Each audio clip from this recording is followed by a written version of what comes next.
Hi mom! So, ang time is almost 2 p.m. na. And they're just having lunch. Mingaw kaayo. Nagluto ko og kanang brisket sa crock pot. Buwa pa ko ng limpyo. Nagkaunsad ko, no? Nag-coffee. Hindi, nagkaon og binangkal. Niya, karon na lang tama na akong binangkal, my goodness.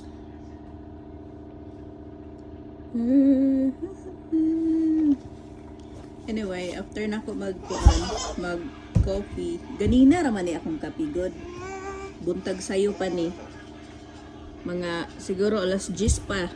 Karon wa pagid nahurot. Ito na akong TV.